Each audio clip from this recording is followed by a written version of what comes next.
Bonjour, nous sommes le 26 février, samedi 26 février 2020, 2022, avec une météo qui semblait, je veux dire, pendant la nuit, une météo, je veux dire, assez froide, puisqu'il a gelé la nuit. On s'est réveillé en matinée avec un petit peu de verglas, voilà, un paysage un petit peu blanc.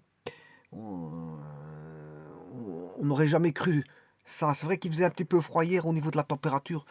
On aurait pu se dire qu'il aurait pu faire ce temps-là, mais je veux dire, c'était moins probable que de se dire qu'il allait faire un peu plus chaud. Euh, Parce que bon, je pensais qu'il allait faire chaud. Et de toute façon, tout est trompeur parce que la nuit, nous avons eu des gelées nocturnes, alors que maintenant, la température est en train de se rehausser d'une manière très importante. On a même de la clarté.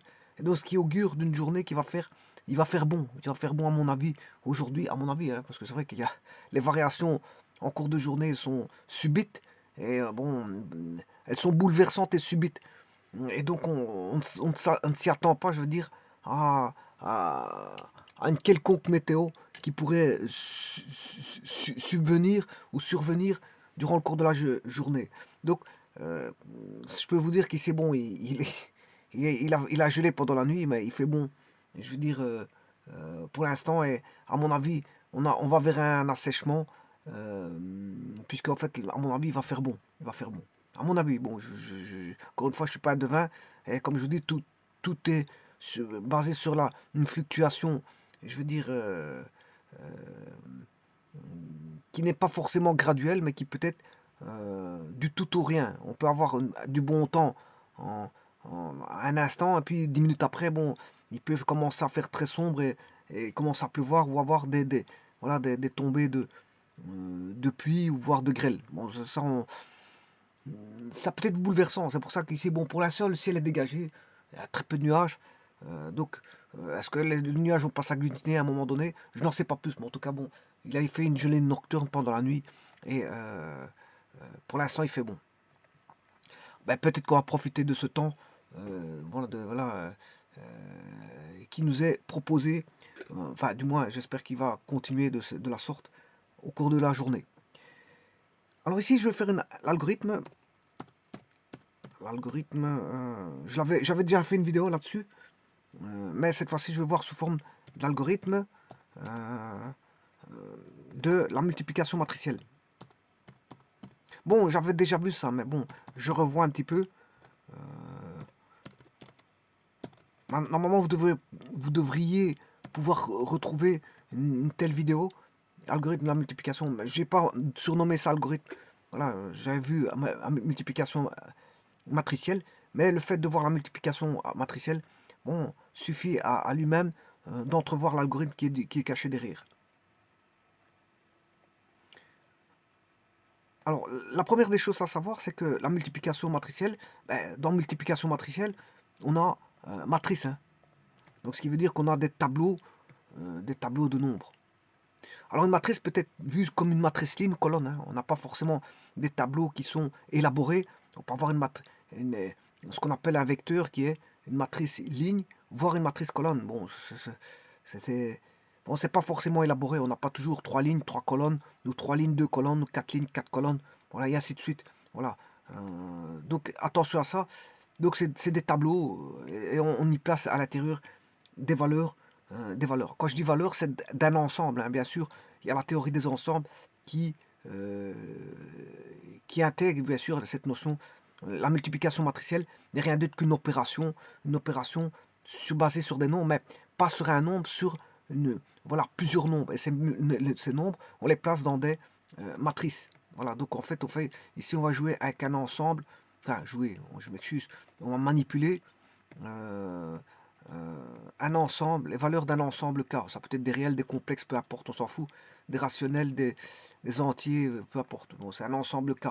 Donc ça veut dire ici, on va prendre les valeurs d'un ensemble K.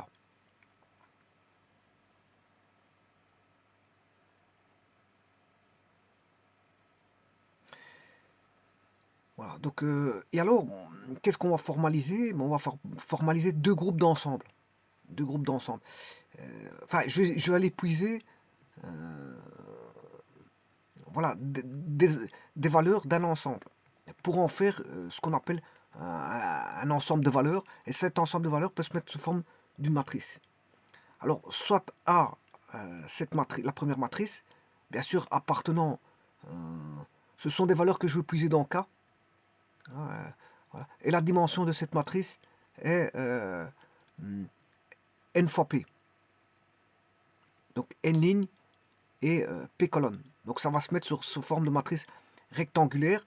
Et dans un tableau rectangulaire, dans une matrice qui est un tableau rectangulaire, ben, je viens y placer les valeurs A, I, J qui sont les éléments. Je vais les placer à, bien sûr, une ligne I et une colonne J.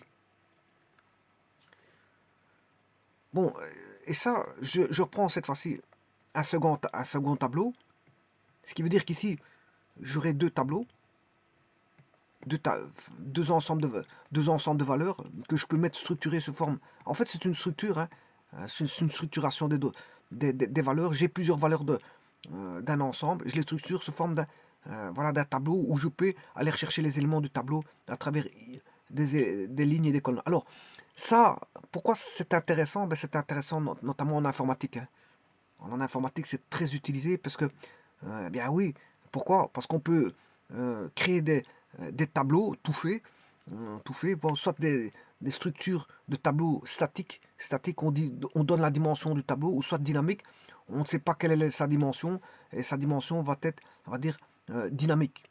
Elle va voilà, prendre des valeurs, cette dimension va prendre des valeurs au gré voilà, des besoins de la programmation. Donc, on a des tableaux statiques ou des tableaux dynamiques. Voilà, donc on peut dimensionner un tableau statique en disant bon, qu'on a par exemple 3 lignes, 4 colonnes, mais on peut avoir un tableau où on ne sait pas combien de lignes, colonnes qu'on a, mais en tout cas, on va insérer des nombres dans des cellules mémoire. Parce que je vous rappelle que pourquoi c'est très bon c'est très utilisé en informatique, parce qu'en fait, c'est tout simplement le tableau et l'image de cellules mémoire. Hein. Qu'est-ce que c'est que ce tableau-là? Ben, le tableau que vous allez.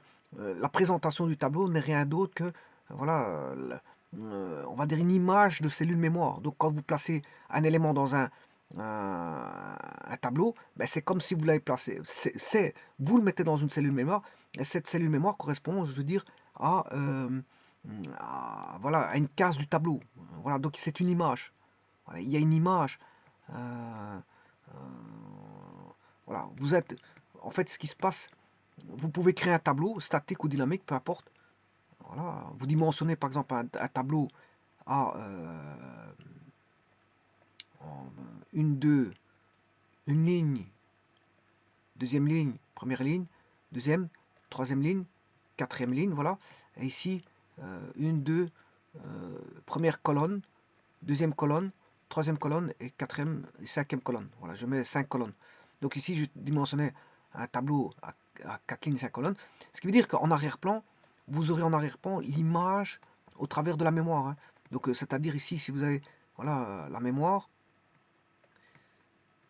ici vous avez une cellule, mais la valeur que vous allez mettre là, ici, ben, elle va se mettre là. Par exemple, la valeur que vous avez là va se mettre ici. La valeur que vous avez ici va se mettre là. Et ainsi de suite. Donc, vous voyez qu'un tableau est l'image de cellules mémoire. En d'autres termes, voilà, ça c'est les cellules mémoire, et ça c'est votre tableau. Et ce tableau, bah, qu'est-ce que c'est? Ben, va refléter tout simplement les cellules mémoire pour lesquelles vous pourrez placer des nombres. Et donc c'est pour ça que c'est très utilisé en informatique, parce que justement ça a son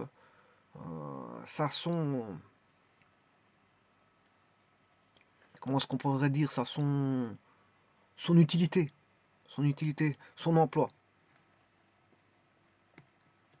Alors il y a vraiment une association entre un tableau vu par le programmeur. Le programmeur, lui, quand il programme, ben, il voit un tableau, et donc il organise ses données dans un tableau. Mais ces données organisées dans un tableau font partie d'une zone mémoire qui est, je veux dire, structurée bien définie. Vous avez défini une zone mémoire bien définie qui contient toute une panoplie de données. Bon, qui dit panoplie de données dit, bon, c'est très intéressant en informatique parce que l'informatique, justement, c'est la gestion des données. Enfin, c'est voilà, la gestion et le traitement des données, hein. C'est pas que la gestion, c'est la gestion et le traitement des données. Donc, vous allez introduire des données, et ces données-là, bien sûr, vont être stockées dans des zones mémoire. Bon, et vous en faites ce que vous voulez, hein. Vous pouvez faire, voilà. Alors, ces données peuvent concerner n'importe quoi, des données commerciales, des données, voilà, d'un écran. Vous avez voilà, la structure d'un écran vidéo. Vous avez des pixels d'un écran vidéo. Ça peut être des pixels, voilà, euh, voilà, d'une image, les pixels, euh, euh, oui, d'une image, ou tout simplement un emplacement à l'écran vidéo, ou peu importe. Voilà, ça peut concerner tout et n'importe quoi. Ça peut, voilà, quand on dit données, c'est tout et n'importe quoi. Ça dépend le traitement que vous allez faire subir à un projet. Dans un projet, bon, vous avez un projet, vous devez réaliser, je veux dire, un projet avec une fonction en finalité, mais ce projet, ça peut être tout n'importe quoi, voilà. Le problème, ça peut être tout et n'importe quoi, ça peut être des jeux, ça peut être, je veux dire, des programmes de gestion industrielle, des programmes de gestion économique, des programmes de gestion, hum, voilà, de base de données, des programmes de tout ce que vous voulez. Ben, dans tous les cas de figure, ben, dans le traitement, ça nécessite des données. Voilà, vous avez besoin de données. Et donc ces données, fatalement, il faut bien les mettre quelque part, hein, bon, et les traiter, c'est d'abord les visionner sous forme de tableaux. Alors, et c'est pour ça qu'il y a justement les bases de données. Les bases de données, ce ne sont que des tables. Ce sont l'association de tables qui sont en relation avec elles, c'est ce qu'on appelle des bases de données relationnelles. Et donc, les tables sont en association pour autant qu'il y a. C'est sûr que c'est une association qui est logique, hein, c'est pas une association qui fait n'importe quoi. Ouais, vous devez associer certaines choses avec certaines choses parce que bon, il y a des relations qui existent. Voilà, c'est dans ce qu'on appelle des relations. On a des bases de données relationnelles. Bases de données relationnelles constituées de tables. Et alors, à partir de ces tables-là, on peut faire des requêtes, on peut faire ce qu'on veut. Ce qu'on veut. On peut faire des requêtes, on peut faire voilà, des analyses des données, on peut faire tout ce qu'on veut. Tout ce qu'on veut avec, voilà, c'est ouvert à tout. Donc ça, voilà, donc les tableaux initient, je veux dire, voilà, c'est un concept d'informatique qui est utilisé par les informaticiens, je veux dire, euh, celui qui ne connaît pas le tableau en informatique, mais il n'a jamais fait d'informatique, hein, voilà. Donc les vecteurs et les tableaux, c'est bon. Maintenant, on n'a pas forcément besoin que d'un tableau. Un vecteur peut suffire. Alors on peut avoir un vecteur soit ligne ou soit colonne. On peut avoir des vecteurs lignes. Alors à ce moment-là, on n'a qu'une ligne, on a plusieurs colonnes. Voilà, parfois c'est suffisant, hein. Ouais, par exemple, vous avez des nombres, ben, voilà, vous les placez dans un vecteur, voilà, ligne. Bon, maintenant, rien ne vous empêche de mettre en vecteur colonne. Que vous mettez en vecteur ligne ou en vecteur colonne, ben, les données y seront structurées de façon euh, vectorielle, c'est-à-dire des vecteurs. Maintenant, si vous voulez les structurer en termes de matrice, c'est à vous à définir votre matrice de données. Bon, alors ici, ma matrice, bien sûr, je ne fais pas de l'informatique ici, mais c'est fort utilisé en informatique, hein. C'est fort utilisé en informatique, donc ici, je vais l'utiliser en tant que mathématique. C'est-à-dire que les données qui vont être présentées dans le tableau, ici, dans un tableau informatique, vous pouvez mettre des images, vous pouvez mettre ce que vous voulez. Voilà, une cellule peut contenir une image. Voilà, ça peut contenir beaucoup de choses, hein. Vous pouvez mettre ce que vous voulez. De l'alphabet, des caractères alphabétiques, des caractères alphanumériques, du numérique pur.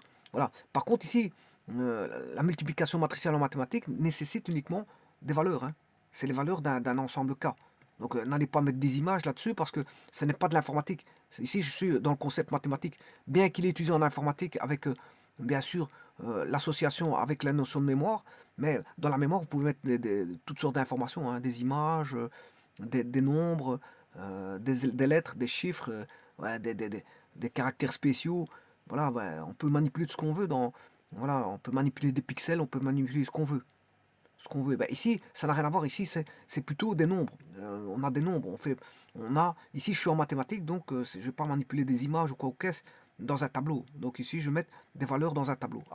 Alors pour faire une multiplication, la multiplication, les opérations sur les matrices sont de l'ordre des opérations courantes qui sont plus, moins, fois et bien sûr diviser. Et bien sûr l'exponentiation, on peut faire de l'exponentiation de matrice. On peut faire de l'exponentiation de matrice. Des moments où vous savez faire des multiplications, mais on sait faire des exponentiations de matrice. Bon, et donc ici, la manœuvre ici, c'est de multiplier voilà, des éléments matriciels entre eux. Et donc, il faut, quand on fait une opération, multiplication, on a toujours, bien sûr, la multiplication de deux éléments, voire 3, voire 4, voire 5, mais en tout cas, il en faut minimum 2. Donc, une multiplication implique au minimum euh, euh, deux opérateurs. Et les opérateurs ici, ce sont des opérateurs matriciels, puisque je travaille avec des matrices. Alors, maintenant, sachant cela, on ne peut pas faire n'importe quoi. La multiplication matricielle, voilà, on ne peut pas faire n'importe quoi avec les matrices. Alors, pourquoi? Parce que la multiplication matricielle, ce n'est pas une loi de composition, c'est-à-dire elle est ni interne, elle est ni externe. C'est pas une loi de composition ni interne ni externe. Alors, ce qui veut dire que ça, je dois respecter certaines choses pour la multiplication matricielle, puisque c'est pas une loi ni interne ni externe. La première des choses, c'est de se dire qu'on ne peut pas faire n'importe quoi ici dans la multiplication. Quand vous prenez deux nombres, vous pouvez les multiplier entre eux, tout ça marche toujours.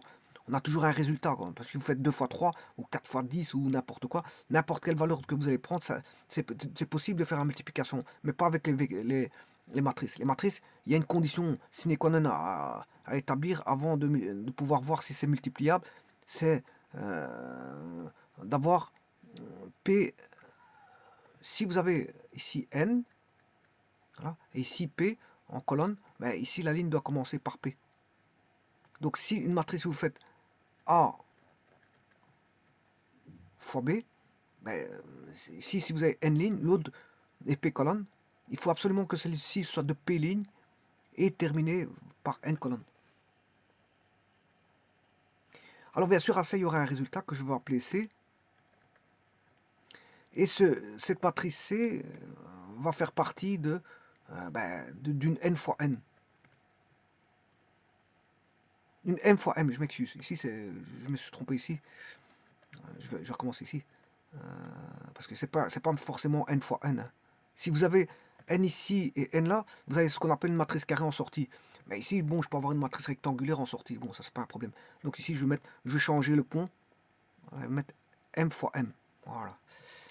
Parce que là, si vous mettez N fois P fois une P fois N, N de Nestor, si j'avais fait comme j'ai fait auparavant, ben vous avez une matrice carrée.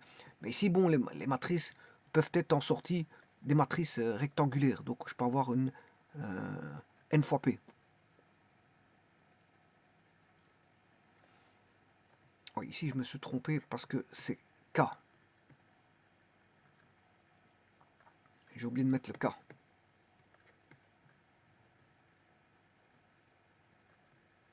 Donc, ce sont les éléments de l'ensemble K. Ça peut être des complexes ou des réels, peu importe, on s'en fout. Voilà. Et ici, c'est pareil. C'est une matrice, on obtient une matrice rectangulaire. Bon, alors si vous mettez n fois n, Nestor fois Nestor, ben là c'est une matrice carrée. Hein, Nestor fois, bon, on peut avoir des matrices rectangulaires ou matrices carrées. N Nestor fois Nestor, c'est une matrice carrée. Nestor fois Martin, c'est une matrice rectangulaire. Et donc, on peut avoir ça des matrices carrées ou des matrices rectangulaires. Donc, ce qui veut dire que la multiplication n'est pas toujours possible. Il faut la condition sine qua non pour avoir une multiplication matricielle qui soit possible. Ben, vous aurez compris qu'il faut que le P ici, la ligne là, doit être égale, enfin la colonne de A doit être égale à la ligne de à la ligne de B. Là, c'est possible. De plus, si vous avez A fois B qui est possible, si A fois B est possible, eh bien, c'est pas dit que B fois A l'est. Hein. B fois A n'est pas forcément possible.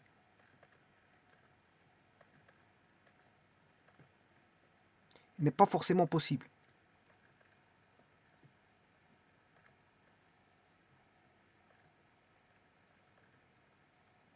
Alors pourquoi ce n'est pas forcément possible? C'est à cause de cette condition-là que je viens de vous donner. Il faut voir si la condition-là est remplie quand vous faites la commutativité. Voilà, je vous ai dit que c'est pas une loi de composition interne. Et donc, si A fois B est possible, B fois A ne l'est pas forcément.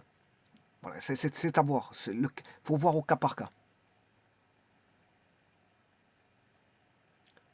Donc, sachant cela, je vais écrire maintenant un peu plus simplement, à partir, pour éviter d'associer appartient, je vais changer un petit peu les choses. Là, je vais aller au vif du sujet. Plutôt que mettre appartient, ici, je vais simplifier ceci. Appartient à N fois P.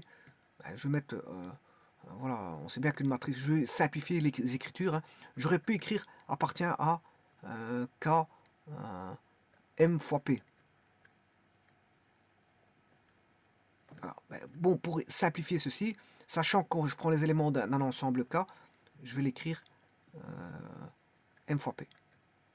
Alors, je vais multiplier par une matrice, idem, je vais éviter cette écriture-là, K. Alors, pour que ce soit possible, ça doit faire P fois M. Alors ici, je vais mettre N. Je vais mettre N de Nestor. Voilà, je vais multiplier une matrice rectangulaire, sachant qu'une matrice carrée, c'est un cas particulier de matrice rectangulaire. Hein. Voilà, c'est N égale M. Voilà, donc si je prends le cas de figure le plus élargi, c'est-à-dire c'est la rectangulaire, et la carrée, c'est un cas particulier de la rectangulaire. Donc un rectangle, c'est un cas particulier de carré, c'est ça que je veux dire. Enfin, un carré, c'est un cas particulier de rectangle. Un carré, c'est un cas particulier de rectangle. C'est juste ça.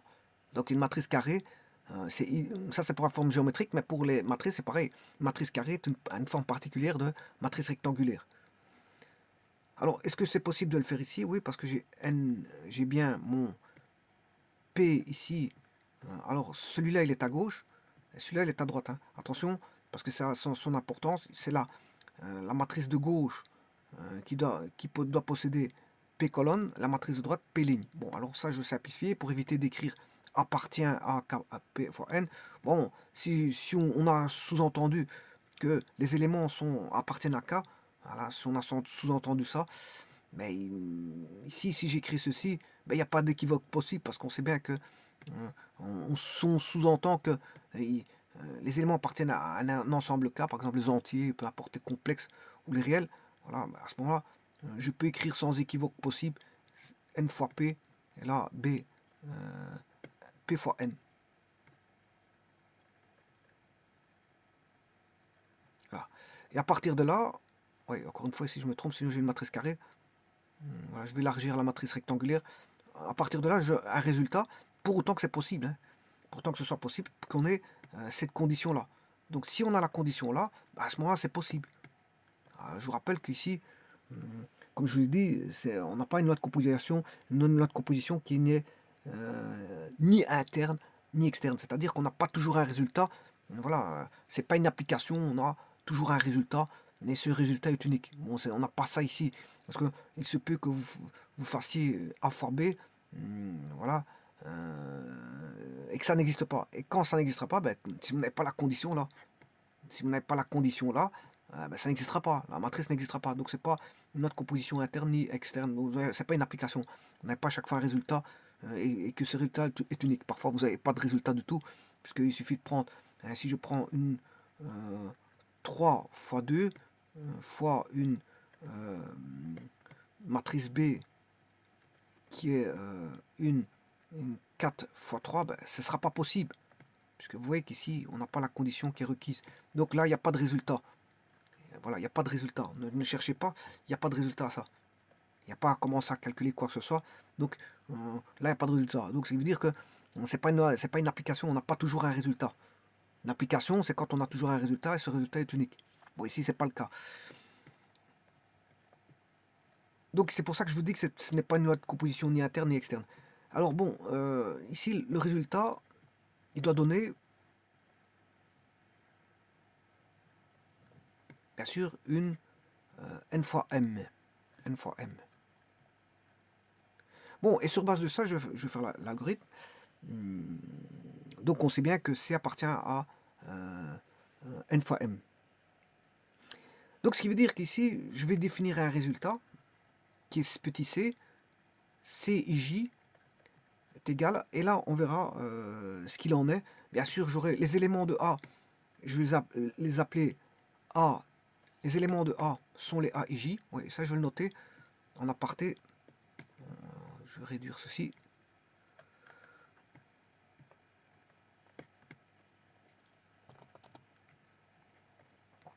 Voilà, donc ça c'est possible. La multiplication matricielle est possible dans ce cas de figure-là. Alors comment va-t-on appeler les éléments de C? Ben, ce sont les CIJ. Les éléments de C seront appelés les CIJ. Donc I de IM ligne et J de JM colonne. Donc il faut deux indices. Alors c'est normal, parce que pourquoi? Parce que c'est normal qu'il faut deux indices. Hein. En fait, il faut deux indexations. Pour aller chercher, si j'ai un tableau de nombres, je mets dans un tableau de nombres rectangulaire par exemple, voilà, très peu d'éléments. Voilà, ici, supposons que ici j'ai 2, 0, moins 1, voilà, je mets des entiers. K égale des entiers, Z. Je vais mettre moins 4, 3, 6, moins 22, 33, 44, 0, moins 5, 3, 2, moins 7, moins 9 et 3. Alors, si j'ai besoin d'aller chercher l'élément que voici, le 6, eh bien, le 6, où est-il? Ben, c'est comme dans une cellule mémoire. La cellule mémoire, elle est indexée. Hein. C'est normal, il y a une indexation qui se fait dans la cellule mémoire parce que avoir un contenant dans une mémoire, c'est bien. Mais où est-elle? Le problème, il est là. C'est comme quand vous avez, on va dire, une marchandise dans un stock. Si on vous dit d'aller chercher telle marchandise, si elle n'est pas référencée avec une localisation, ben, je veux dire, c'est impossible de trouver. Enfin, il y a peut-être moyen de trouver facilement. Bon, ben, croyez-moi qu'il y a moyen de trouver facilement, c'est pas ça, mais parfois avec difficulté, parfois difficilement. Parfois avec des difficultés, parfois avec... Voilà. Alors par exemple, quand je dis un stock, c'est pas forcément un stock. Hein. Tout nécessite une localisation. Si vous avez les plans justement, c'est une localisation. Voilà. Quand c'est localisé, on peut aller rechercher voilà, un endroit par localisation. On peut parler aussi de géolocalisation. Voilà, si c'est fait par voilà, des moyens satellitaires, par exemple, des moyens satellitaires pour trouver un endroit du globe, un endroit bien précis du globe terrestre et un endroit, je veux dire, précis d'une région, voire un satellite peut aller voir jusqu'à voilà, une certaine précision, donc je peux descendre à un quartier, voire une habitation. Donc on peut géolocaliser une habitation. Bon, on peut géolocaliser n'importe quoi qui est sur un plan. Enfin, on peut localiser, je m'excuse, localiser n'importe quoi qui est sur un plan voilà, d'un chantier. Vous pouvez aller rechercher où est par exemple la cuisine du bâtiment numéro 3. Voilà, bon, ça c'est localisé. Vous pouvez aller rechercher un capteur d'une usine. Où est le capteur de pression de telle usine? Mais il est localisé à un endroit précis. Donc, avoir des éléments, c'est bien. Savoir les localiser, c'est mieux. C'est beaucoup mieux. C'est bien d'avoir tous des éléments, mais les localiser, c'est mieux. Parce que maintenant, et la mémoire informatique, c'est ça. C'est pas que du contenu. Parce que si maintenant, c'est bien de mettre du contenu, savoir mettre du contenu dans une mémoire, c'est très bien. Mais le problème, si on ne sait pas ce qu'elle est, c'est un petit peu embêtant. Et c'est pour ça que l'informatique est basée sur la notion de contenu et de mémoire. Bon, si vous avez un contenu et qu'on ne sait pas enfin, d'adressage, c'est ça que je voulais dire, c'est pas de mémoire. Le contenu d'une mémoire et d'adressage de mémoire. Si vous savez où vous avez du contenu mémoire et que vous ne savez pas où est l'information, c'est vraiment, je veux dire, très embêtant pour aller rechercher des informations. Donc c'est pour ça qu'existe la première chose que les informaticiens ont pu, quand ils avaient créé la mémoire, mais c'est d'aller chercher, faire un adressage de la mémoire. C'est faire un adressage de la mémoire. Donc l'organiser de telle manière, on puisse aller chercher un endroit, voilà, une information. Alors ici, La structure, je vous ai dit qu'ici, c'est une structure qui est l'image de la mémoire, qui est l'image de la mémoire, parce que c'est un tableau fait par un informaticien, par exemple. Voilà, un informaticien a créé ce tableau-là, mais dans la mémoire, il est organisé d'une certaine façon. Voilà, il y a une certaine organisation logique et physique en mémoire. Et donc, là, vous devez savoir localiser, je veux dire, par rapport à un tableau qui est, je veux dire, on va dire, une image référencée, par rapport, bien sûr, le référencement se fait toujours par rapport à, on va dire, euh, comment est-ce qu'on appelle ça, une référence d'origine, origine. Donc ici, ça veut dire que moi, mon tableau, ben, je peux imaginer que mon tableau ici commence en 1. Bon, il y a le référencement absolu et relatif et absolu. Il y a deux types de référencement, voilà, relatif et absolu. Alors ici, par exemple, cette référence, je dis comment référencer cette cellule mémoire? Ben, comme elle est organisée sous forme de tableau rectangulaire vis-à-vis de l'informaticien, qui est l'image, bien sûr, ce tableau est l'image dans la mémoire, d'une certaine vision de la mémoire, c'est une image. Donc comment organiser ce tableau-là? Ben, par un référencement de deux index, obligatoire. Pourquoi? Parce que je dois référencer par rapport à un index qui va bouger par rapport aux lignes. Voilà. Donc c'est un index de ligne, qu'on appelle généralement I, index de ligne, I. Index de ligne, c'est I. Et donc, si vous mettez I égale 1, bon, I égale 1, je suis à la première ligne. Si je mets I égale 2, je suis à la deuxième ligne. Si je suis I égale 3, c'est I égale 3 par rapport à la première ligne. Donc ça veut dire que la première ligne étant là, la seconde, la troisième est là. Alors, si je mets I égale 4, ben, je suis à la quatrième ligne par rapport à la première ligne référencée 1. Alors maintenant, si je change tout ça, ben, ici, qu'est-ce que c'est? Si j'appelle ça 0, la ligne 0, I égale 0, ben, ici, j'aurai la ligne 1. La ligne 1, c'est la deuxième ligne par rapport à la référence 0. Voilà. Ici, je peux l'appeler la ligne 2. Je suis en troisième ligne par rapport à la référence 0. Ici, si j'appelle ça 3, ben voilà, je suis en quatrième ligne par rapport à la référence 0. Maintenant, rien ne vous empêche d'appeler ça moins 4. Moins 4. Alors là, vous êtes à la ligne moins 4. Celui-ci sera à la ligne, je sais pas moi, moins 5. Moins 5. Celui-ci sera à la ligne moins 6, par exemple.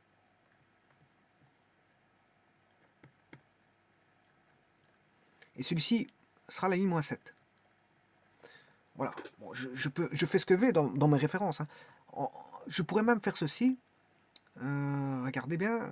Bon, ça veut dire qu'ici, moins 5 est une ligne plus loin que la référence ligne moins 4. Donc je suis une ligne plus loin. Voilà, et ainsi de suite. Alors on pourrait faire ce qu'on veut. Hein. Bon, la dénomination, on s'en fout de la dénomination. Je pourrais même mettre ceci. Regardez bien. I égale moins 5, je fais un pas de 2, I égale moins 7, et là je fais des sauts de pas de 2. Voilà, mais j'aurai quand même mes informations. Hein. J'aurai quand même mes informations.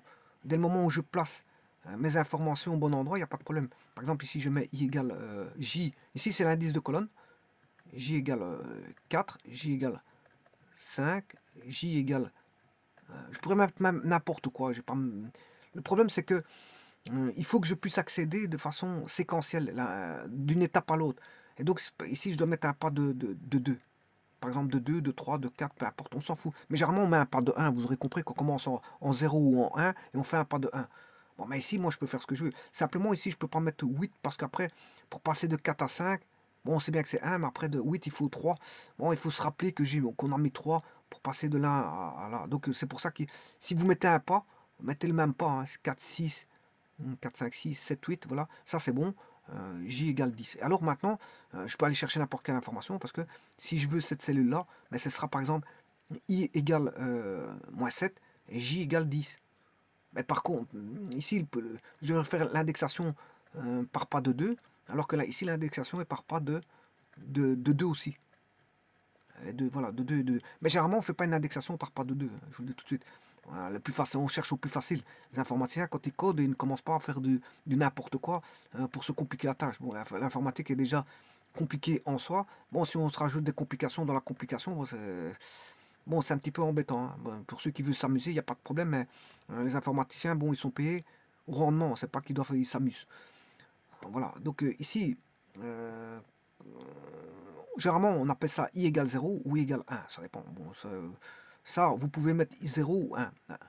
Là, vous pouvez mettre bon, 2, là, vous pouvez mettre 3, et là, comme ça, le saut va se parcourir de 1 en 1, i égale 4, voilà. Et là, vous mettez j égale 1, voilà, c'est la première colonne, j égale 2 pour deuxième colonne, j égale 3 pour troisième colonne, j égale 4 pour quatrième colonne. Voilà, et là, comme ça, quand vous allez chercher le 6 ici, ben, c'est i, deuxième ligne, et troisième colonne. Et là, bon, il n'y a aucun... Avec deux index, vous pouvez accéder à la cellule du tableau. Et donc, les CIJ sont les éléments cellulaires. C'est ce qui va passer dans le tableau, mais en tant que résultat, parce que C, c'est la matrice résultat, donc qui sera une matrice n fois m. Donc on aura combien de tableaux ici? On en aura 3. Il y a combien de tableaux? Il y a 3. Il y a 3 tableaux. Vous manipulez 3 tableaux. Un tableau qui est A, la matrice A, un tableau qui est la matrice B, et un matrice qui est la matrice résultat du produit de A par B. Alors bien sûr, pour autant que ce soit possible, suivant les conditions que je vous ai données tout à l'heure. Alors maintenant, bon, la matrice A, les éléments, on va les appeler les A, I, J, et B, on va les appeler les éléments B, I, J. Généralement, on note ça comme ceci. Voilà. Ça, ce sont les éléments de C, CIJ. Les éléments A, IJ sont les éléments de A et B, IJ sont les éléments... Alors, tout dépend de l'index, hein, IJ. Hein. Si je dis, par exemple, ici, si je mets une 2 fois 3, voilà la matrice A. Je vais mettre une 2 lignes, 3 lignes. On va mettre 3 lignes. 1, 2, 3 colonnes. Alors si je dis les AIJ, c'est les éléments à l'intérieur. Voilà, AIJ. Alors si I vaut 1, J vaut 1, ben, vous aurez compris qu'on aura ici, si la première ligne c'est I et la première colonne c'est J, on aura l'élément A1, 1. On aura l'élément première ligne, deuxième colonne, l'élément première ligne, troisième colonne, l'élément première ligne, quatrième colonne. Là, j'aurai l'élément deuxième ligne, première colonne, deuxième ligne, deuxième colonne, deuxième ligne, troisième colonne, deuxième ligne, quatrième colonne, troisième ligne, première colonne, troisième ligne, deuxième colonne, troisième ligne, troisième colonne, et troisième ligne, quatrième colonne. Voilà, bon, et c'est ça que ça veut dire les AIJ. Et il en est de même pour les BIJ et pour les CIJ. Simplement, ce ne sont pas des tableaux voilà, qui sont tous de 2, 3. Hein. Si j'ai pris ici une 2, 3, une 3, 4, je dois mettre une 4, 5 ou une 4, 2, ou peu importe, en multiplication. Voilà. Et alors le résultat, bien sûr, je vous rappelle que c'est n fois m. Donc c'est trois tableaux différents. Alors maintenant, je vais commencer le traitement. Je vais prendre ici un exemple, et puis je vais faire écrire l'algorithme. Alors je vais prendre des valeurs quelconques. Je vais prendre 2, 4, 7, moins 2, 3, 6, 4, 2, 1, 1, 3, 2, ouais, c'est trop de 2 ici, je vais mettre 7, 4. Voilà. Alors ça, c'est une matrice qui est une matrice à 4 lignes et 3 colonnes. 4 lignes et 3 colonnes. Bon, alors je dois multiplier ici 4 lignes, 3 colonnes. Je suis obligé de multiplier par une matrice 3 colonnes, ce qui veut dire que je vais avoir 3 lignes pour l'autre. Je suis obligé de mettre 3 lignes. Donc, allez, si je vais mettre des valeurs, moins 4, 1, 2, voilà. Et le nombre de colonnes, peu importe, on s'en fout. Si je mets par exemple 2 colonnes, si je mets 2 colonnes, ben, on va se retrouver en résultat avec une matrice qui est une, alors j'ai dit ici c'est une 4 fois 4 lignes, 1, 2, 3, 4, 4 fois 3, voilà, c'est une 4 fois 3. Alors celui-là, si je mets une 4 fois 2, 3 fois, je m'excuse, 3 parce que 4 on peut pas, 3 fois 2, le résultat sera une 3 fois 2. C'est-à-dire que le résultat, je vais le mettre ici. Donc ça je peux faire, regardez bien.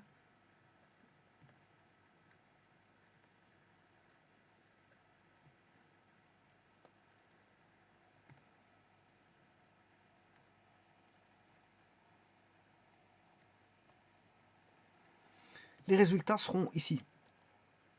Là où je mets R pour résultat, le résultat il sera on aura un là, un résultat ici, un résultat ici, un résultat là. Donc on aura bien, vous voyez que la réponse ce sera une, comme je l'ai dit, une 4 fois 2. Une 4 fois 2. 4 fois 2. Voilà. Donc on aura un résultat ici, un résultat là, un résultat là, un résultat ici, un résultat là. Maintenant, si je rajoute une colonne, ben, ici je vais mettre moins 4, 5, 6, 5, 5, ben, on va de nouveau avoir des résultats qui sont là. Résultat là, résultat ici, résultat là, résultat là. Maintenant, si je rajoute voilà, une colonne ici, de nouveau une colonne, ben, je vais avoir des résultats en cours ici, là, R, voilà, et ainsi de suite. Donc ça, vous avez compris que c'est pour ça que une n fois m, pour que ce soit possible, il faut que je puisse multiplier tout avec n fois p, il faut que je puisse multiplier, bon, tous ceux qui sont là, faire une somme avec tous ceux qui sont ici. Donc, pour pas laisser des éléments, si j'en ai 3 là, ben, je dois en avoir 3 ici, parce que je peux pas multiplier, faire une somme avec 3 éléments, avec 2 ici, ou 1, voilà, il faut faire les 3 ensemble. Donc, c'est pour ça qu'on doit avoir une m fois p et une p fois m. C'est pour ça qu'on doit avoir une p fois m, parce que tous les éléments doivent être multipliables. Et le résultat va donner une p fois m. Une n fois m. N fois m. Donc le résultat doit donner une n fois m. Bon, et sachant cela, on a tous les éléments pour faire l'algorithme. Alors comment calculer? Le tout c'est de savoir comment calculer ceci. Alors, comment on fait un calcul? Je vous le dis tout de suite, on va faire égal. Ben, on fait 2 fois moins 4. Voilà. Ensuite, vous voyez que c'est une multiplication, ça. Je viens de faire une multiplication. Puis j'additionne. Je fais 4 fois 1. Et puis je fais, pour faire le dernier, je fais plus 7 fois 2. Voilà. 10. Donc moins 4 fois 2. Bon, je peux faire la machine à toute vitesse pour voir si je ne me suis pas trompé quelque part. Moins 4 fois 2 plus 4 fois 1 plus 2 fois 7. Voilà, ça fait bien 10. Donc, qu'est-ce que je viens de faire? Là, vous avez bien vu que j'ai fait une somme. Donc, vous aurez compris qu'on aura une somme de produits. Donc, alpha, une somme de alpha fois bêta. Et c'est variable. On aura une variation. Alors, qu'est-ce qui a varié? On a fait varier des éléments. Alors, pour l'instant, je vais faire le premier élément. On a obtenu le première ligne, le résultat de la première ligne, première colonne de C. Donc, le C11, ben, j'ai fait le A11, puis A12, enfin, première ligne, c'était toujours première ligne. Hein. J'ai fait la première ligne. Mais c'est l'élément de colonne qui a varié. Par contre, ici, c'est l'élément de ligne qui varie, et c'est toujours l'élément de colonne qui est fixe. Donc, en d'autres termes, j'ai fait C11, c'est A fois B, plus A fois B plus A fois B. Voilà. Donc j'ai fait première ligne, première colonne, première ligne, deuxième colonne, première ligne, troisième colonne. Et là j'ai fait première colonne. Qu'est-ce qui a varié? Là c'est première ligne, deuxième ligne, troisième ligne, première colonne. Première colonne, première. Donc vous voyez que c'est une somme de A fois B. Et là j'ai obtenu le C. Donc on sait déjà ça, c'est une somme de produits. C'est une somme de produits.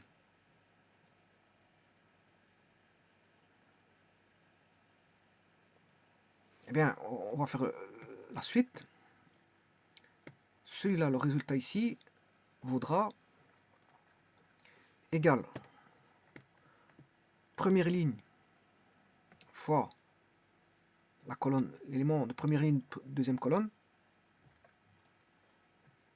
plus 4 fois 4 plus 7 fois 2, 54. Donc ici, là, l'élément de première ligne, deuxième colonne. Alors, il faut que je fasse un tableau.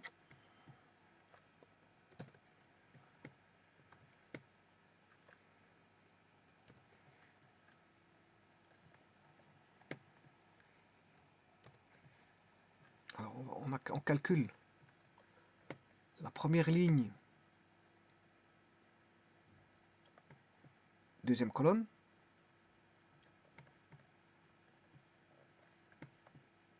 On a toujours A11 fois A12, A13, ça on l'a toujours. Et le B, cette fois-ci, qu'est-ce qui ne va pas varier? Mais c'est, là, c'est la colonne 2, on est en colonne 2.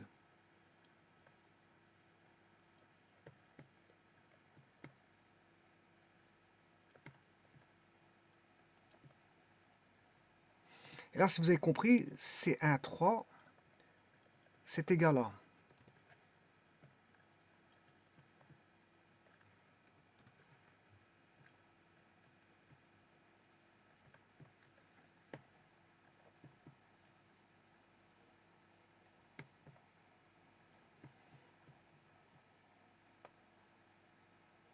A11, B1, là je travaille avec la troisième colonne, première ligne, troisième colonne, deuxième ligne, troisième colonne, et troisième ligne, troisième colonne.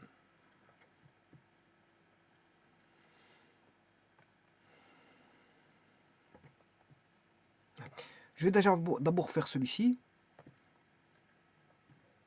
Voilà, donc je vais faire égal première ligne, première colonne fois première ligne, troisième colonne, plus première ligne, deuxième colonne fois deuxième ligne, troisième colonne, plus première ligne, troisième colonne, fois la troisième ligne, troisième colonne.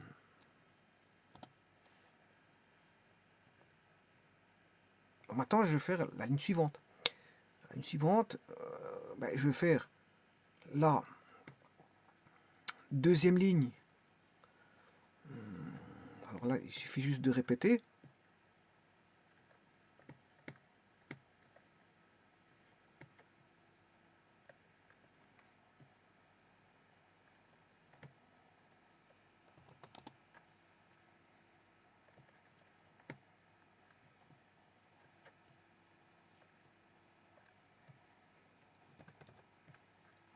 Je vais travailler avec pour trouver les éléments de la deuxième colonne. Première ligne. Attention qu'ici c'est quelque chose que j'ai oublié. Première ligne. Si on est toujours en première ligne, troisième colonne. Là maintenant je travaille avec la deuxième ligne, première colonne, deuxième ligne, deuxième colonne, et deuxième ligne, troisième colonne.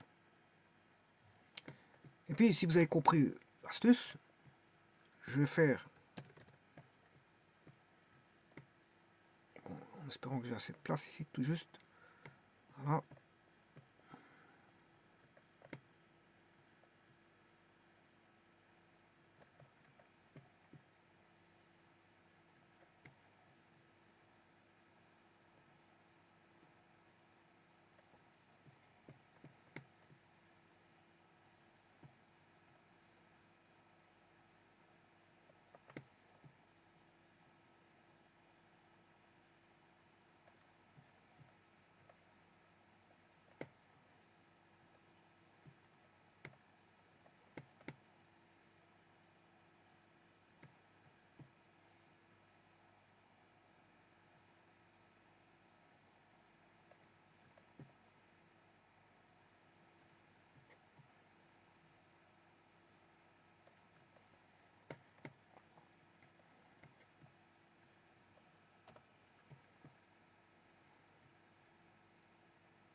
Alors, si vous avez compris l'astuce, ici on aura première ligne, deuxième ligne, ensuite on va traiter la troisième ligne, et puis je vais traiter la quatrième. Donc ici on a en face de la troisième ligne.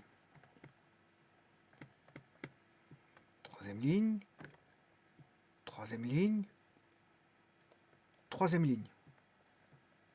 Ensuite je traiterai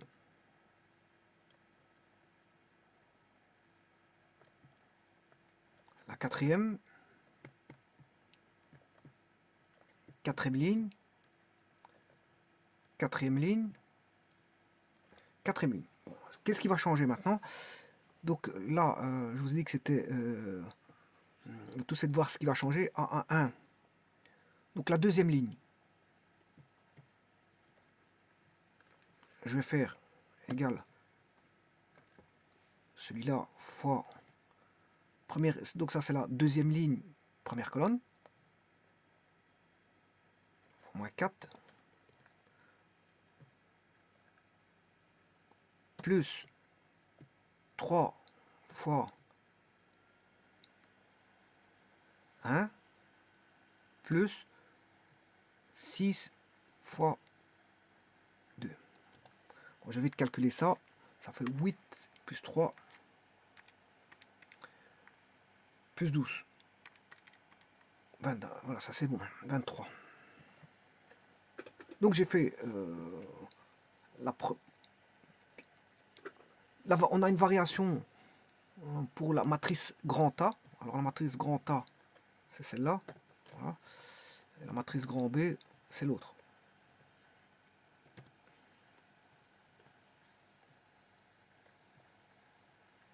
Alors le tout, c'est de voir qu'est-ce qui varie. Dans la matrice grand A, c'est les colonnes. Et la ligne reste toujours la même chose. Donc, pour la matrice grand A, on aura première ligne, première colonne, première ligne, deuxième colonne, première ligne, troisième colonne, première ligne, première colonne, non, ici c'est première ligne, enfin c'est deuxième ligne. Non, deuxième ligne ici.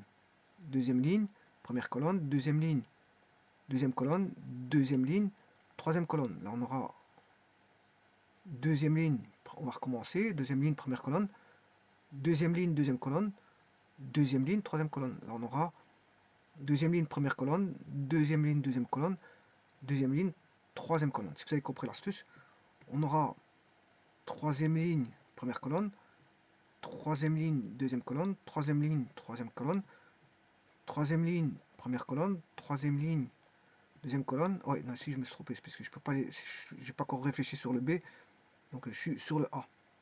Troisième ligne, deuxième colonne, troisième ligne, troisième colonne, troisième ligne, première colonne, troisième ligne, deuxième colonne, troisième ligne, troisième colonne, quatrième ligne, première colonne, quatrième ligne, deuxième colonne, quatrième ligne, troisième colonne, quatrième ligne, première colonne, quatrième ligne, deuxième colonne, quatrième ligne, troisième colonne, quatrième ligne, première colonne, quatrième ligne, deuxième colonne, et quatrième ligne, troisième colonne. De cette façon-là, bon, on peut calculer voilà, les éléments. Bon, maintenant, comment on varie les éléments B? Alors là, on aura toujours, là c'est par rapport à la première colonne.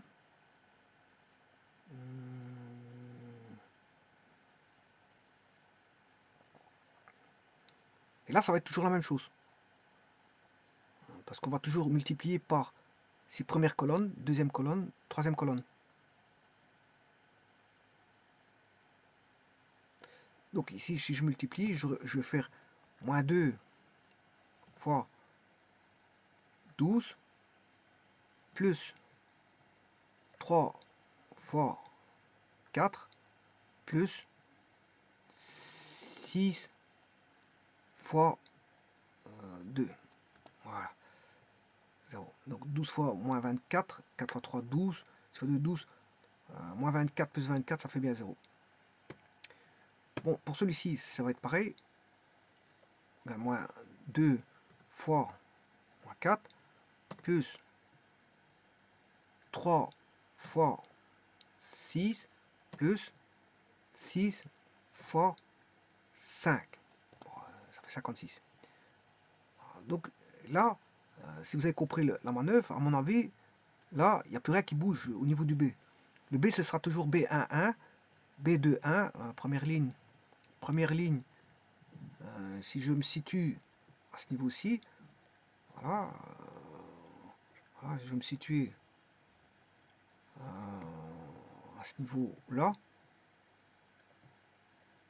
Bien, là, bien sûr, on multipliait les colonnes comme ceci.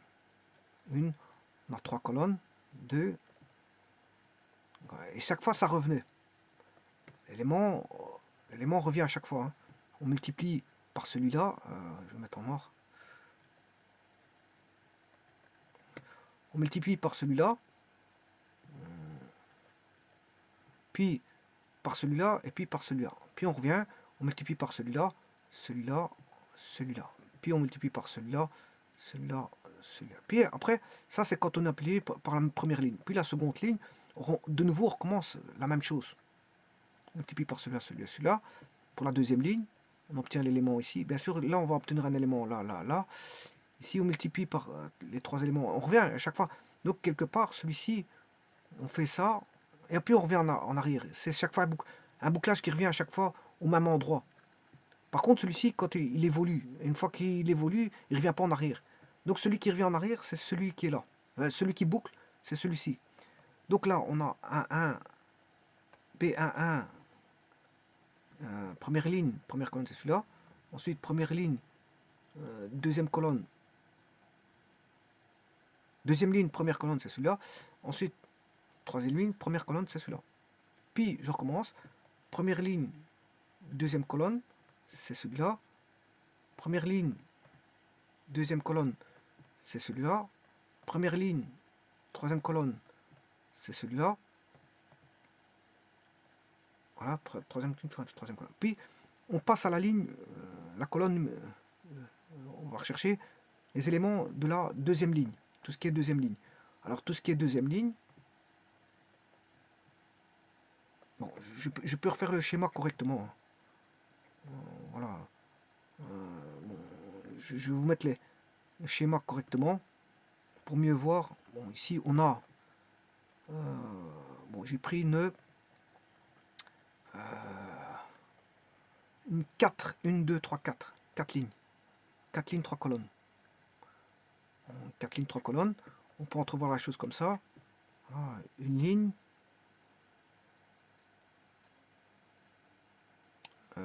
Deux lignes. 3 lignes. 4 lignes. Alors, je vais passer les résultats, ils sont là. J'en ai un là, un deuxième. 4 lignes, 3 colonnes. Un là, un là, un là, un là. Voilà, un là, un là, un là. Ici, un là et un là. Bon. Ici, on a 3 lignes. Je sais pas combien est-ce que j'ai fait. 3 lignes, 3 colonnes. C'est une matrice carrée ici. 3 lignes, 3 colonnes. Donc 1, 2, 3, 1, 2, 3, 1, 2, 3. Voilà. Et les résultats, bien sûr, ils seront ici.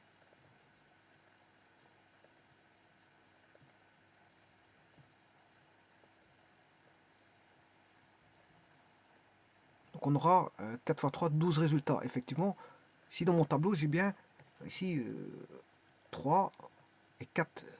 3 x 4, ça fait 12. Ici, hein. Bien, 12 résultats. Alors, le C11 ici, le C11, c'est voilà, le A, première ligne, première colonne, première ligne, deuxième colonne, première ligne, troisième colonne, et que je multiplie avec, voilà, avec le B11, B21 et B31. Ça, c'est le C11 que je mets ici. Ensuite, je recommence. Vous voyez qu'ici, le B1, je vais faire A1, 2. Je recommence. A1, 1. S'il y a un bouclage aussi, hein, parce que je reviens en arrière. Je reviens en arrière ici aussi. Donc il y a deux retours en arrière. Il y a deux retours, je m'excuse, il y a deux retours en arrière. A1, 1, A1, 2, A1, 3. Donc je reviens. Et puis A1, 1, A1, 2. Oui, en fait, il y a chaque fois un retour en arrière. A1, 1, A1, 2, A1, 3. Il y a trois retours en arrière, si vous voulez, pour le A. Et pour les B, il revient à chaque fois. Hein. Voilà, ils reviennent partout. Ici, A1, 1, on ne le retrouve qu'ici. Hein. Parce qu'après, c'est du A2, 1. Voilà. Et puis, c'est du A3, 1. Voilà, on a un bouclage, bien sûr, qui se fait à chaque fois 3 fois. 3 fois, et puis après on passe, l'indice repasse ici, au 4. Et là, de nouveau, on a un bouclage du A. Il revient. Il revient 3 fois. Donc ici, le bouclage, il revient 3 fois. Bon, ça dépend des matrices aussi. Hein. Le bouclage, ça dépend. Ça dépend de ce que vous avez en face de vous. Mais maintenant, le B11, vous voyez qu'on a B11. Là, c'est B11, B deuxième ligne, B troisième ligne pour avoir celui-là, B première ligne, B deuxième ligne, B troisième ligne pour avoir celui-là, B première ligne, B deuxième ligne, c'est en colonne 3 bien sûr, troisième ligne en colonne 3 pour avoir celui-là, et puis je recommence un bouclage. Voilà. Là je retombe en... oui, ici, la variation elle est comme ça, 1, 2, 3, puis 1, 2, 3, puis 1, 2, 3, puis 1, 2, 3. Voilà, pendant qu'il y en a qui fait un bouclage de 3, il y en a qui fait un bouclage de 12. 1, 2, 3, voilà, il va boucler 4 fois. Le 1, 2, 3 va boucler 4 fois. Alors que le A, lui, il va boucler que 3 fois. Voilà, et à partir de là, je peux trouver l'algorithme. Alors, pour avoir un élément CIJ, le CIJ, ben, c'est une somme. Je le noter en mieux après, hein, par après, je vais juste le noter ici. CIJ, bien sûr, c'est une somme qui va partir, bien sûr, de 1, puisque l'indexation ici est basée sur 1. Hein. J'ai commencé non pas en moins 5 ou moins 7 pour pas compliquer les choses, ni en 0. Hein. Pour moi, 1, c'est première ligne. Je ne vais pas commencer à mettre la 0, sinon on va avoir des décalages. Donc, on va commencer en 1.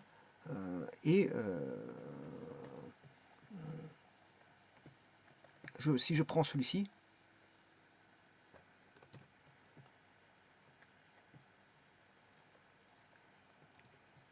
voilà, c'est une somme. Alors, pour avoir le C, I, J, c'est égal à la somme, bien sûr, de A et B, d'un produit A fois B. Alors, qu'est-ce qui varie si je prends le I vaut 1, si I vaut 1, qu'est-ce qui vaudra 1 Ici, on aura...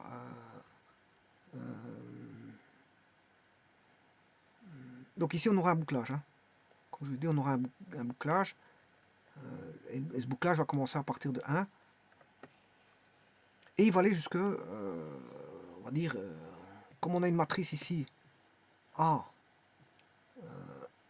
N fois P, plus B,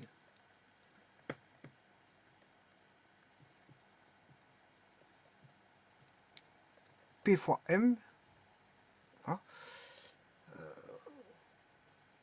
on aura, qu'est-ce qui va varier ici? Le B, il change au niveau de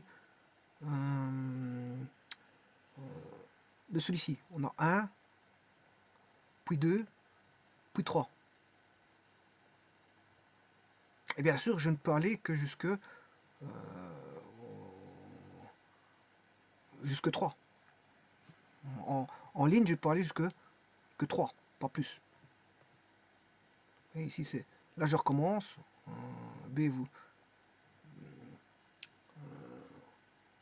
B1. Voilà. Donc ici, c'est... Je vais recommencer parce qu'ici, on voit... En tout cas, on ira jusqu'à P. Ça, c'est sûr et certain. K, on va aller de 1 jusqu'à P. Et le P, bah, ici, ce sera K. Parce que on a 1, 2, 3. Alors, je rappelle que B, c'est une matrice 3 fois 3. Ouais, j'aurais dû pas mettre 3 fois 3. J'aurais dû mettre une 3 fois 4. Enfin, c'est pas grave. Alors, ici, c'est... là, on va voir B1, 2, 3. Et c'est toujours comme ça. C'est 1, 2, 3. Bon, maintenant, s'il y avait une quatrième colonne, c'est 1, 2, 3, 4.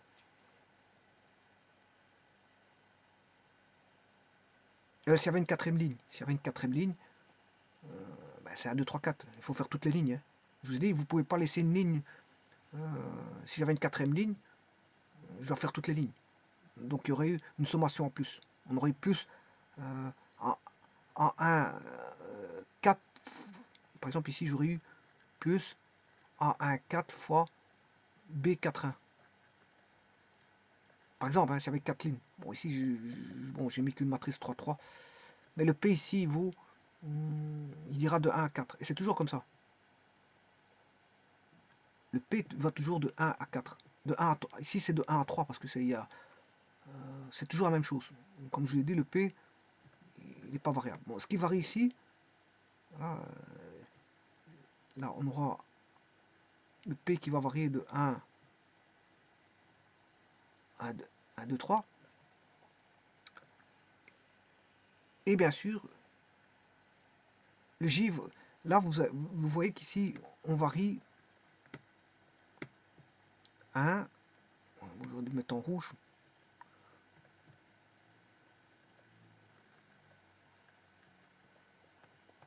Là, on va varier quand on a 1 ici, on a 1 là. Quand on a 2 ici, on a 2 là, en colonne. Quand on a 3,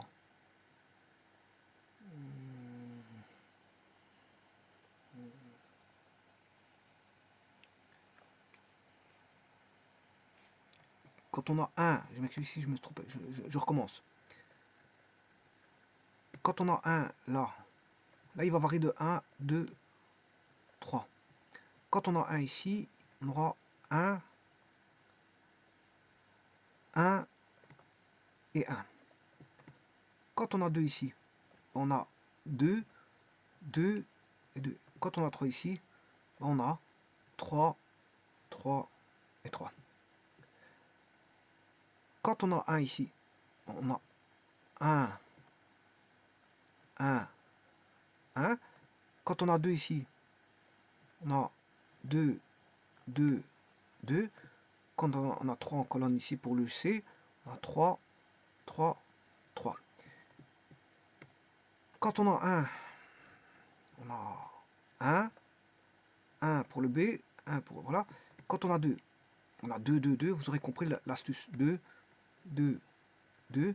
Quand on a 3, bon, on aura 3, 3, 3. Et quand on a de nouveau 1, on aura 1, 1, 1. Ensuite 2, 2, 2, 2. Donc, si vous avez compris ça, vous avez compris que pour CIJ, ben, si vous avez CIJ,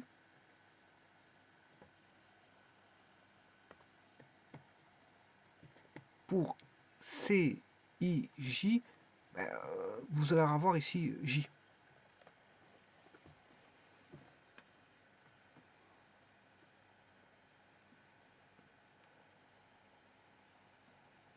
Alors, voyons voir maintenant, il y a quelque chose de commun. Quand on a 1 là, ben, on a 1 là. Quand on a 2 là, on a 2 là. Et quand on a 3 là, on a 3 là. Et ça, c'est la variation de P qui va de 1 à P. Quand on a 1 là, c'est normal parce que vous devez multiplier ceux qui sont comme ça avec ceux qui sont comme ça. Et donc, si vous avez 3 éléments, ben, vous devez avoir 3 éléments ici. Donc on aura celui-là avec celui-là, celui-là avec celui-là, et celui-là avec celui-là. C'est tout à fait normal. Donc, et ça, c'est l'indice K. C'est la variation de l'indice K.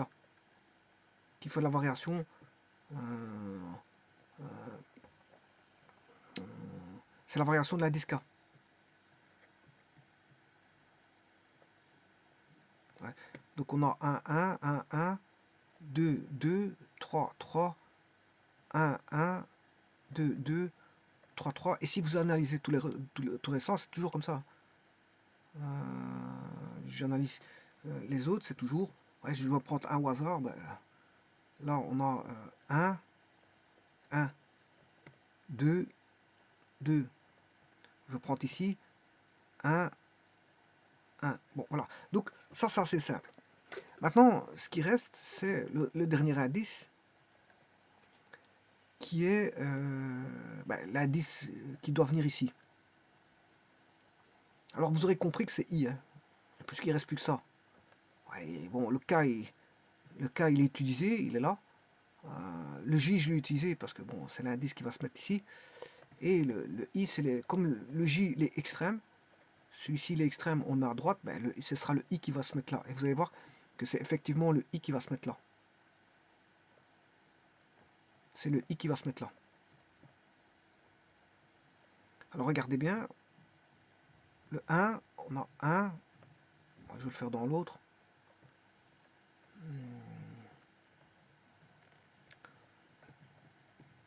J'ai le 1. Je vais mettre en bleu.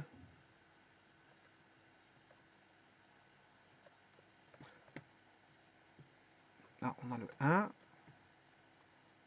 Là, on aura toujours 1, 1, 1. Quand il y aura 2, enfin ici c'est toujours 1. On a toujours 1, 1, 1. C'est normal, hein, parce que on calcule ceux-là, mais c'est toujours par rapport à la ligne là, hein, c'est normal. Quand je vais calculer ceux-là, mais ce sera par rapport à la ligne ici. Et quand je vais calculer ce groupe ici, c'est par rapport à cette ligne-là. Donc c'est tout à fait normal. Et donc vous pouvez regarder, constater les autres, c'est le même. Hein. Si je prends la ligne 2 ici, ben, j'ai 2, 2, 2. Donc tout ceci est relatif à, si vous voulez, ce tableau que je vais mettre est relatif à la ligne 2. Ben, partout vous avez à 2, hein, à 2, à 2, à 2, à 2, à 2, à 2, à 2, puisque je calcule C2. Si je calcule celui-ci, ben, je calcule par rapport à C4, j'aurai A4, A4, A4, A4, A4, A4, A4, A4. Et si j'aurai par rapport à la ligne, je calcule C3, donc ce sera 3, 3, 3, 3, 3, 3, 3. Donc c'est tout à fait normal. Et si je calcule par rapport à ça, c'est toujours à 1, 1, 1. Voilà. Voilà.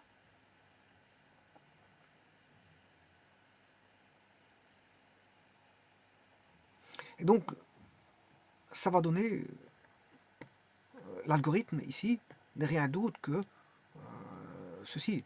C'est la somme pour k égale 1. Bon, bien sûr, pour calculer CIJ avec A fois B possible, hein, bien sûr possible. C'est-à-dire qu'on a A N fois P fois B P fois M, M de Martin, bien sûr. Voilà, et ça va donner la matrice C qui est une N fois M. Et donc, je dois remplir tous les CIJ. Donc, on connaît dans l'algorithme, on sait bien que les CIJ vont arriver jusqu'où, hein. I doit arriver jusqu'à N. Voilà, et J doit arriver jusqu'à M. Voilà, c'est normal parce qu'il faut faire toute la matrice, hein. Il faut relever tous les résultats de la matrice. Et là, vous allez indiquer tout simplement, bon, K1 va alors jusque P. P est connu, hein, parce que bon, il est là, P il est là, c'est connu. Alors on a là une variation de I qui va aller de 1, voilà, le I varie, hein. Voilà, J, voilà, A, I, K, B,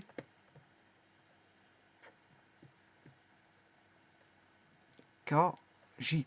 Alors si vous les voulez tous, bien sûr, il faut faire ça. Bien sûr, I va varier de... regardez comment varie I, hein. I va faire voilà, 11, 12, 13, 21, 20, 22, 23, 31, 32, 33, 41, 42, 43. Bon, voilà. Voilà comment on va varier. Le I, c'est 1. Ça. Alors le J va varier de 1 à 3. Le J va varier de 1 à 3. Dans ce cas-ci. J va varier de 1 à 3. Le I valant 1. Puis le J variant de 1 à 3. Le J valant 2 ici. Le J variant de 1 à 3. Le I valant 3. Ici, le I varie de 1 à 3. Et voilà, et le I valant 4.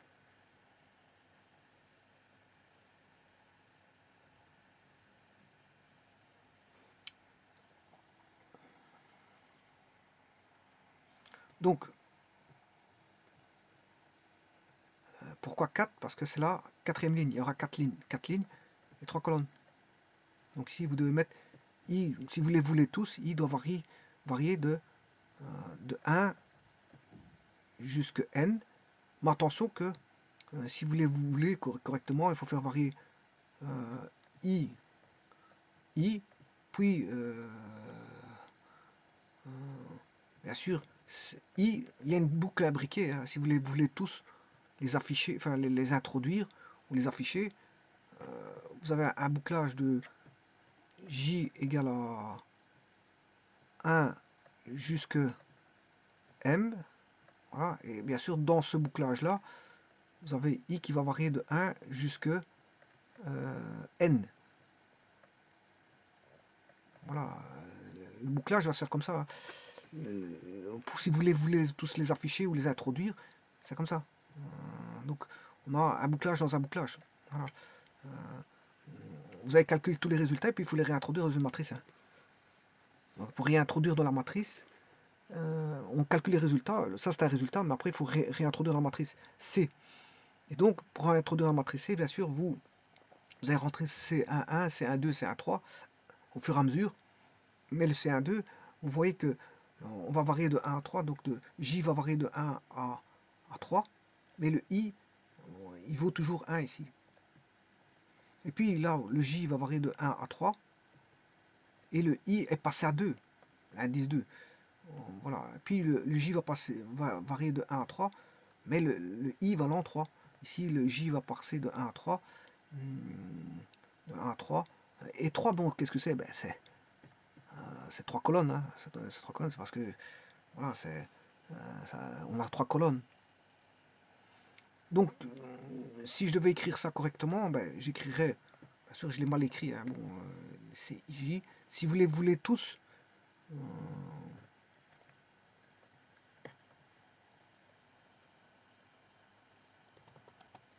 bon, vous calculez, puis vous mettez en boucle imbriquée. Alors, l'imbrication de la boucle, c'est comme je vous ai dit,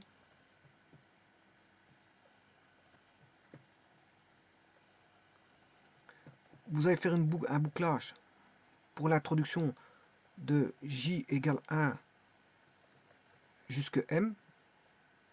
Après avoir calculé le CIJ, vous faites un bouclage, vous introduisez dans voilà, le tableau C. Hein. Il faut quand même mettre les résultats. Les résultats, il faut les mettre quelque part. Donc vous les stockez, c'est un stockage. Le stockage, vous le mettez dans C. Voilà. Et puis après, qu'est-ce que vous faites? Ben, quand J varie de 1 à M, puis vous faites varier de I de 1 à N. I égale à 1 à M. Bien sûr, quand J, là c'est un bouclage, hein, quand il a atteint M, vous remettez à 1. Hein. Vous mettez J à 1. Vous faites J vaut 1, 2, 3. Et bien sûr, vous faites un test par rapport de fin de bouclage. Là, vous devez regarder par rapport à I. Hein. La fin de bouclage, c'est par rapport à I si vous avez atteint les 4 lignes. Donc, ici, c'est par rapport à un bouclage. Vous faites un bouclage de nouveau par rapport à I. Voilà, bon, les bouclages, vous faites J est égal à J plus 1. Voilà, si vous testez par rapport à M, s'il est égal, voilà, s'il est égal à M, à ce moment-là, vous faites I est égal à I plus 1. Voilà, s'il est égal à M, ça veut dire qu'il faut sauter le I. Et quand on aura fin de bouclage, si fin du traitement, il faut savoir sortir du traitement, bien sûr, fin, si voilà, vous avez I égale N.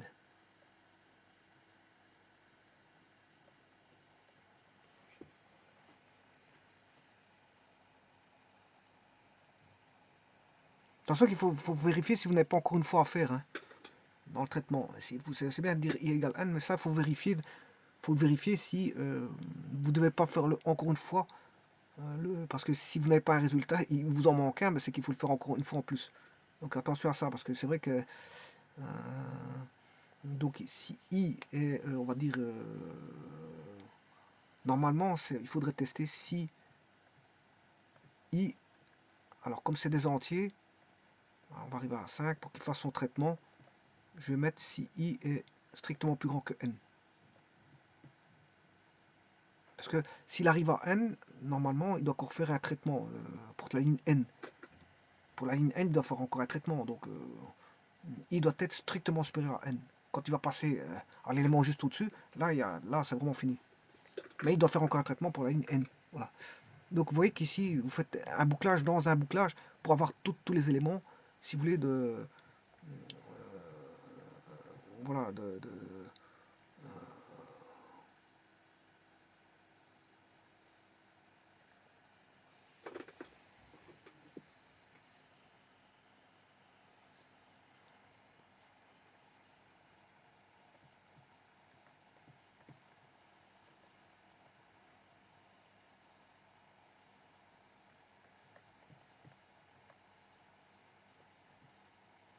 Alors maintenant, je pourrais continuer la suite. Hein. Bon, avant toute chose, je pourrais faire ceci.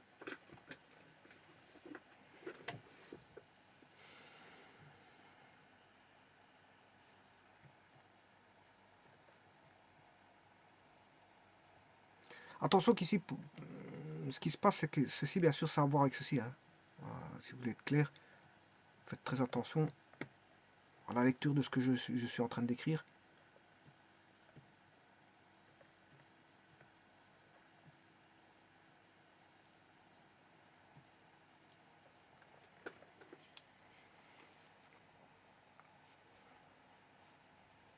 Alors donc ça, c'est bien sûr, ce traitement-là, c'est pour réintroduire dans la matrice C. Parce qu'on calcule, et puis on met dans la matrice C. Bon, calculer, on peut faire un bouclage de calcul. Un bouclage de calcul, voilà, en faisant bien sûr varier tous les éléments I.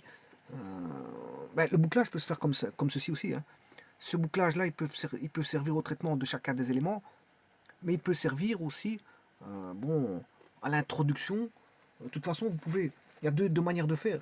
La manière soit vous calculez tout. Voilà. Enfin, à mon avis, ici, ce qu'il faudrait faire, c'est de calculer et le mettre directement dans la matrice. Parce que vous savez bien, au moment même, vous connaissez la valeur, donc autant la mettre directement dans la matrice. Donc, dans le bouclage, ici, ce bouclage-là va concerner ce traitement-là. Plus l'introduction de CIG dans la matrice. que c'est bien de calculer, mais le tout, c'est pas de jeter à la poubelle, hein. C'est de l'installer, c'est de mettre la valeur dans la matrice. C'est pas de, bon, d'avoir une valeur qui est perdue comme ça. Bon. Parce que les valeurs en informatique, si vous les stockez pas, bon, en informatique, si vous stockez pas les valeurs, c'est des valeurs perdues, hein. Bon, vous faites un calcul 2 fois 3 où il est, bon, encore faut-il, il y a moyen d'aller le rechercher en mémoire. Bon, bah, pour ça, il faut s'y connaître un petit peu si elle n'a pas été écrasée auparavant. Parce que c'est parfois, bon, soit vous avez, parce que, bon, voilà, s'il n'a pas été écrasé, ça va. Voilà. Mais s'il est écrasé par un autre élément qui est venu, oh, se mettre en lieu et place de l'élément, ben, il va s'écraser. L'informatique, c'est comme ça, hein. Si elle a besoin d'une cellule mémoire qui fait un calcul, ben, il va rechercher la même, on va dire, même cellule mémoire qu'une autre valeur, ben, elle va l'écraser, hein. Elle va l'écraser. Donc vous aurez perdu cette valeur-là. Maintenant, si je l'utilise une autre zone mémoire, ça va. Voilà. Ben, maintenant, le tout, c'est de savoir sauvegarder. Donc, vous mettez des variables. Mais ici, il n'y a pas besoin de mettre. Ici, les valeurs, vous pouvez les mettre directement. Une fois que c'est calculé, vous mettez directement, faites un transfert direct vers la matrice, hein. Comme ça, la matrice, bon, vous stockez les valeurs. Donc, le but, c'est pas forcément de calculer, de perdre les valeurs. C'est de les calculer, de les mettre dans un tableau et les stocker.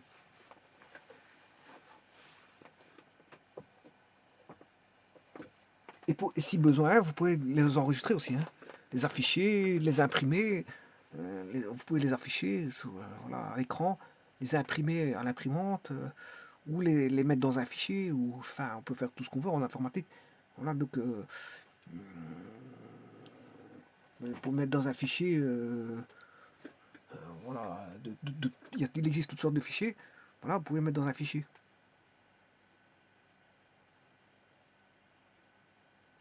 Stocker les informations dans un fichier.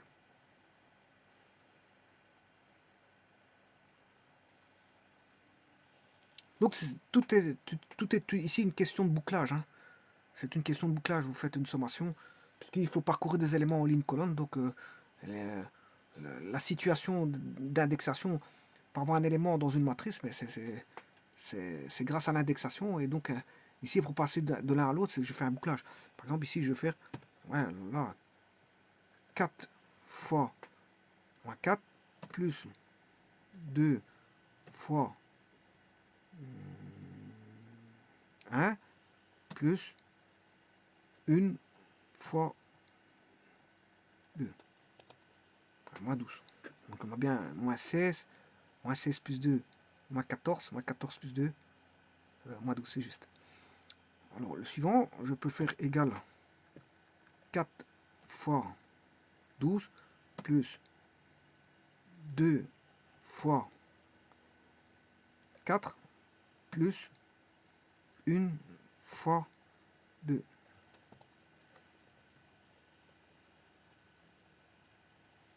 Égal 4 fois 4 plus 2 fois 6 plus 1 fois 5. Voilà. Voilà. Et alors bon, ici on a égal 1 fois 4 plus 7 fois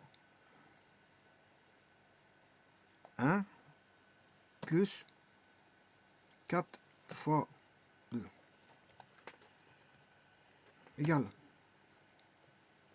1 fois 12 plus 7 fois 4 plus 4 fois 2. Voilà. Et le dernier égale 1 fois 4 plus 7 fois 6 plus 4 fois 5. Alors la matrice là, A, elle est ici.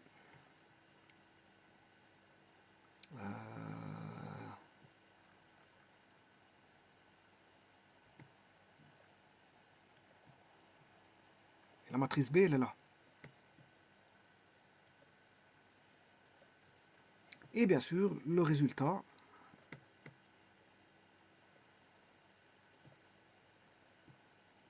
est ici. Alors maintenant, je vais vérifier si tout ça c'est juste. Je vais sur GeoGebra, je vais regarder le tableur.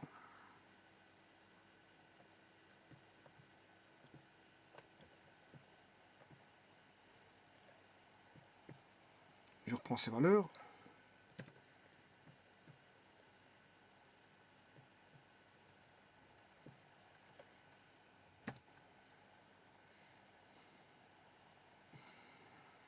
Et je reprends les valeurs comme voici.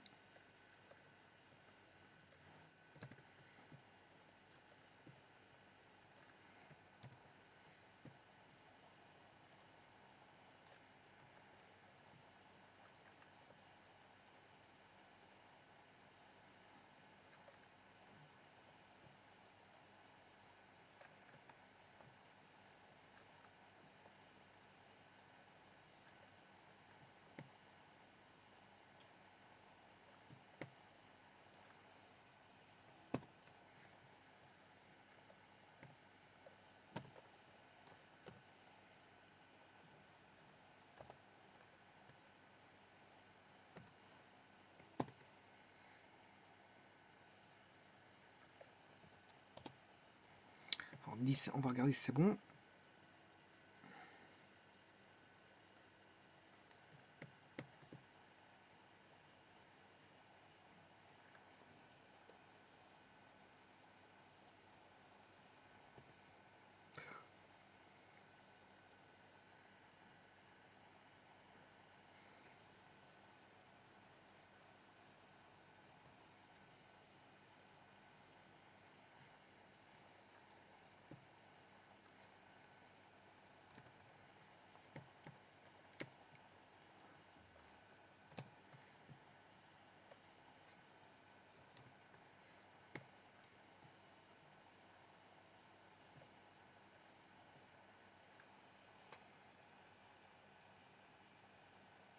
Voilà.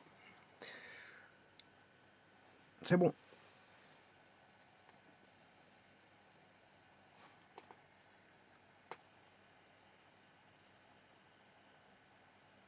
Je vous remercie.